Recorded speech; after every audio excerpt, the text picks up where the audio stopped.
Module 24. I, Dr. Rita Pratap, Associate Professor, Department of Drawing and Painting, University of Rajasthan, Jaipur. I am going to speak on Guler style of painting. Guler, the small state on the banks of river Banganga, was founded in AD 1405 by the senior branch of the Katoj family that ruled over Kangra. It is a small state bounded on the south by Siba and Punjab plains, on the west by Nurpur and on the north by Kotla and on the southeast by Kangra. Guler was historically a princely state in the area when the state was founded in 1813 and it was annexed by Punjab. Raja Hari Chand of Kangra, once out on a hunting expedition, lost his way in the woods and fell into a well. His companions, who failed to find him, declared him dead. The Raja, however, survived, but instead of reclaiming the throne of Kangra, decided to settle at Guler, making Haripur his capital in 1405. About 25 miles long and 20 miles wide, it was closely associated with the Mughals during the 17th century, when some of the state's Rajas served as generals in the imperial army. The Guler rulers had close relations with Mughals. Roop Chand, who ruled from 1610 to 1635, helped Jahangir in the siege of Kangra fort and was given an elephant and a horse as gifts by the emperor. He was killed while invading Garhwal at the behest of Shah Jahan. Roop Chand's son, Man Singh, who ruled from 1635 to 1661, fully inherited his father's warlike temperament, was called the Lion by Shah Jahan for his valor and campaigned for Shah Jahan in the northwest frontier. But towards the end of his life, retired to Banaras to lead a pious life. Man Singh's son, Bikram Singh, who ruled from 1661 to 1675, whom legend claims to have been a man of enormous strength, also campaigned for the Mughals against the Pathans in the frontier. Bikram Singh's son, Raj Singh, ruled from 1675 to 1695, came into conflict with the Mughals on several occasions. The earliest evidence of painting at Guler are the contemporary royal portraits, which may be traced to the period of 1690 to 1695. None of the works of Raja Raj Singh, who ruled from 1675 to 1695, deal with religion or secular themes. His portrait reveals unmistakable traits of Basoli painting. In the founding of Kangra School of Painting, Nadir Shah's invasion and the conquest of Delhi in 1739 was instrumental. Guler was then ruled by Dilip Singh, who ruled from 1695 to 1741 AD. During the period of 1739 to 40, the Hindu artists trained in Mughal style migrated to the Punjab hills, probably from Lahore or Delhi. It was quite likely that they returned to their homes in Guler only to escape the uncertainties of life in the plains. The artists already employed by Raj Singh too continued to work for Raja Dalip Singh. This may be surmised from Dilip Ranjan chronicles events up to the year 1703. Dalip Singh's elder son was Bishan Singh. A good number of portraits found are painted against a background of low curved hills, a typical feature of Guler style. According to W.G. Archer, there are 14 paintings based on the Ramayana of the period of Raja Dilip Singh. This Ramayana series of 1725 has two striking features. The figures are drawn with striking clarity of line and a spontaneous abstract interpretation of space. Bishan Singh died during the lifetime of his father. He was succeeded on here by his younger brother Govardhan Chand, who ruled from 1744 to 1773.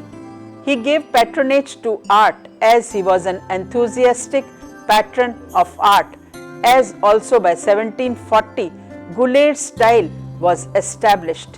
One family of artists that played major role in creating the classic 18th century Gulair style was that of painter Pandit Seu's family, dated to 1680 to 1740, contributed a lot in the upliftment of this style.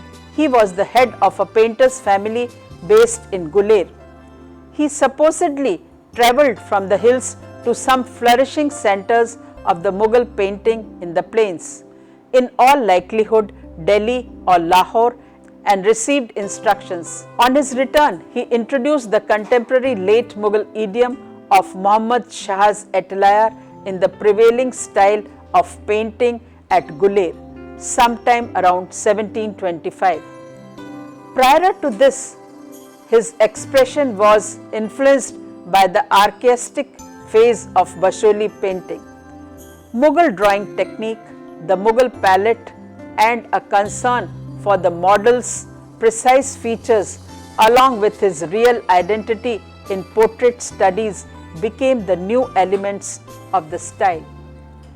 Painting at Gulair passed through a phase of experimentation when the Tarkhan Chiteras tried to find fresh possibilities of the newly introduced nuisances during the reign of Raja Govardhan Chand, who ruled from 1741 to 1771.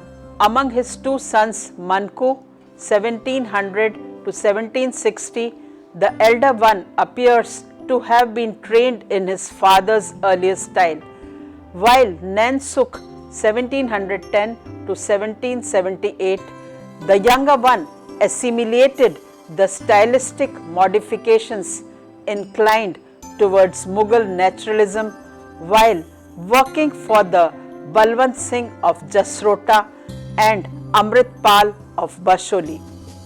In time, different members of the Pandit Seu's family began to work for the patrons in other states, carrying their Gulair-based style with them all over the Punjab hills. Few examples can be quoted: Raja Govardhan Chand and the nobles of his court. J.C. French was the first to publish the portrait of Govardhan Chand. Punjab Museum, Chandigarh has a painting of Raja playing chopper. Bharat Kala Bhavan, Varanasi has a painting showing Raja watching a dance performance. A large number of his portraits and family groups are acquired from his descendants. Raja Baldev Singh of Gulair are now in Chandigarh Museum.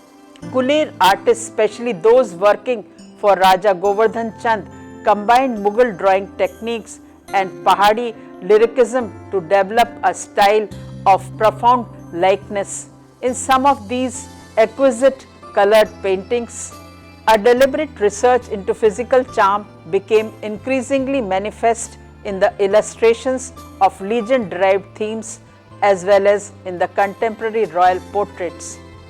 The earliest phases of Gulair painting, 1675 to 1740, are, as W.G. Archer notes, influenced by multiple trends. Portraits related to Mughal styles of the second half of the 17th century, battle and genre pictures derived from Muhammad Shah's period of Mughal painting, 1719 to 1745, and miniatures in an abstract indigenous style, somewhat dependent on Basholi and Nurpur models. According to Archer, most early Gulair pictures reveal a marked preference for single flat planes with little or no depth.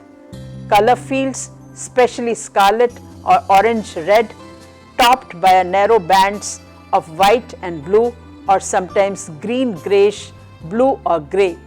Wavy rims with pale edges for hillsides and a strong geometric structure. There are paintings painted of the Bhagavad, Ramayana and Geet Govind, According to W.G. Archer, there are 14 paintings based on Ramayana of the period of Raja Dilip Singh. According to B.N. Goswami, Bhagavad series were done between 1765 and 1785 AD.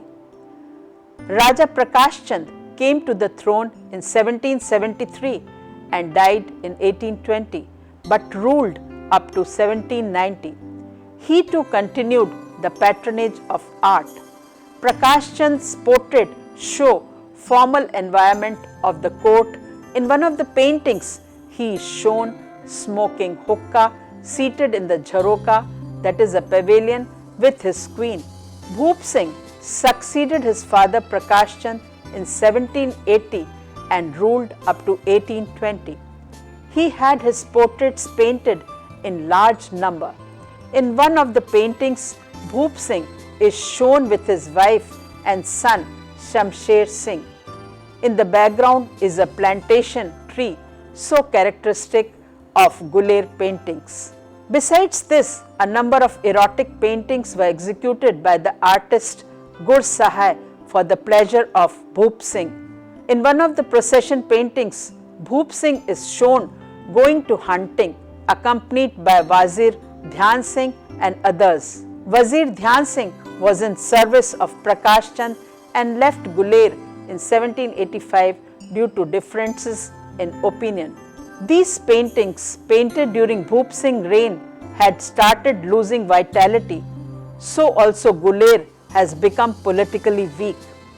Painters could not produce original work and the paintings was limited to formal portraits of the rulers and nobles. In the second half of the 12th century at Kannauj, the poet Shri Harsha wrote a Sanskrit poem, the Nai Shraddha Charitra, in which he describes their blissful marriage at Nala's capital Naishad. Plate 1, a painting from Guler about 1780 titled Damayanti receiving her ornaments from the collection of Maharaja Karan Singh of Jammu, tells part of the story. Damayanti is shown seated in a pavilion overlooking a mountain-girt lake. All colors are softened by the night. It is a painting on which the eye must dwell at length. In the last week of February or early in March, when winter ends and spring season begins, Holi festival is celebrated. In plate 2, Krishna playing Holi by artist Gur Sahai belongs to Guler and dated to about 1785 from the collection of Bharat Kala Bhavan, Banaras. Shows Krishna and his cowherd companions playing Holi. The boys here are throwing red water at the girls. The girls who are pretty are retaliating with zest. Some of the boys are also throwing missiles containing crimson powder. Others are beating cymbals and playing on the flute. The grace in the painting is a good document on how Holi was celebrated in the 18th century in the Punjab hills. Guler paintings are marked by liquid grace and delicacy. The drawing is delicate and precise. The colors, which emphasize cool blues and greens, are handled with skill and restraint. Almost all that survives is of high quality. A plate depicting gods adoring Lord Vishnu belonging to Guler school dated to 1780 is in the collection of Bharat Kala Bhavan, Banaras, is a typical Guler painting showing all minute details in the specific figures, trees and landscape. The border has a floral design of flowers. A painting from Bharat Kala Bhavan, Banaras is Infant Krishna kills a demon, Trivarta, the whirlwind demon, belongs to Guler and is from the Bhagavad Puran series dated to 1875 to 1887. Some more paintings worth mentioning are Radha with Nanda and Yashoda, belonging to late 18th century and from the collection of Bharat Kala Bhavan, Banaras. A painting from the series of Geet Govind is of 18th century from the collection of N.C. Mehta. Another painting is a leaf from Bhagavad Puran series dated to mid 18th century from the collection of Bharat Kala Bhavan, Banaras. toilet is dated to 1770 from the Indian Museum Calcutta collection. Scaling the garden wall is a painting of Guler dated to 1760 to 1765 from the collection of Captain Sundar Singh. Krishna and Balram camping belonging to Guler dated to 1760 to 1765 and at present in the National Museum, New Delhi collection. Rainstorm attacks Gokul dated to 1760 to 65 and at present in the National Museum, New Delhi. With these fine paintings, Guler has perfected a sensitive pictorial idiom which thereafter will characterize the best work done in Guler. A painting in plate 5 is from the collection of Virginia Museum of Fine Arts is the dance of Shiva and Kali dated to 1780. This miniature depicts a jubilant dance performed by the Hindu divinities Shiva and Kali. Shiva moves to the beat of the rattle drum held in his hand. A leopard skin which has slipped from the god's loins lies in the left foreground. The crescent moon shining in his golden hair, the bite of poisonous serpents serving as Shiva's sacred cord and loin cloth can bring death. Fierce and repulsive Kali leaps into the picture from the right. Kali is an emanation of Shiva and shares some of his symbols. The third eye, crescent moon and garland of freshly severed heads as marks of her birth. White skull and red sword lie at her feet. The rhythmic beat of Shiva and Kali's dance sweeps through the painting's undulating landscape, for the whole universe participates in their performance. Plate 6 is a leaf from Kedar Kalpa series, 5 sages in barren icy heights dated to 1800 to 1820. It belongs to Guler and is painted in opaque watercolor on paper from the collection of Virginia Museum of Fine Arts. This early 19th century Guler picture is a part of a large, now dispersed series produced as a continuous narrative. These paintings depict 5 Hindu celestial sages either performing religious rituals or visiting sumptuous palaces in mountain landscapes. The text that this series illustrates has recently been identified by Dr. B. N. Goswami as Kedar Kalp, a little known Shaiva work that extols the merits of pilgrimage to Kedar Kailash. In Kedar Kalp is organized by framing a story in which Shiva tells her consort Parvati, son Kartike, a number of tales. One of them is of 5 rishis or sages who makes a pilgrimage in the Himalayas, the land of Shiva, through snow-clad mountains, past the domains of the moon, encountering greatest difficulties on their way. The ritually shaved, dressed in loin clothes and animal skins, the 5 rishis enter the fantastic mountainous landscapes from the lower right corner. They are shown 3 times circumambulating a massive boulder near an alpine lake or stream, walking around a crescent moon and in the upper left corner making their way to higher, even more far off realms. In plate 7 is a hunter bitten by a poisonous snake. It belongs to Guler, dated to 1820 to 1840. It is an opaque watercolor and ink on paper and is in the collection of Virginia Museum of Fine Arts. This painting shows a hunter seated in a green hilly landscape near a river. He wears purple Sikh style turban, white shirt, yellow waist cloth, tan pants, purple shoes and an orange hunting belt with pouches. A large sword lies across his upper left leg. His right hand holds a musket, his left hand rests on the ground. The hunter has fainted as his foot has been bitten by the snake that rises from the rocks at the lower left. A barking black and white spotted dog chases a hare across the hill.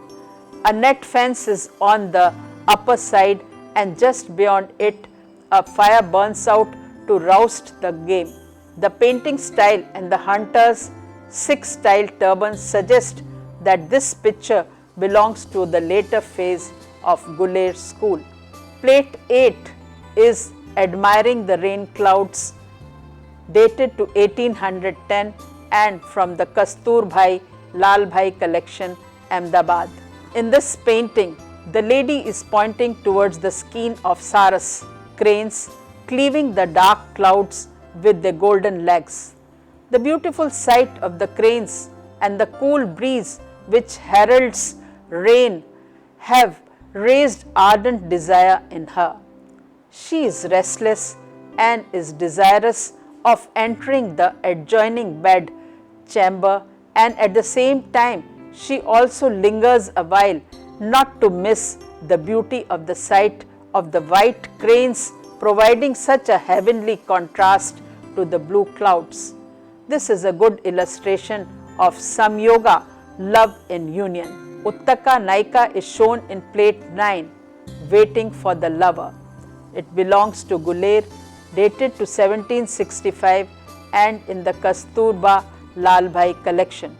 The lady shown is the expectant heroine Utka Naika, whose anxiety is roused greatly at her lover's inability to keep his appointment with her at the promised hour.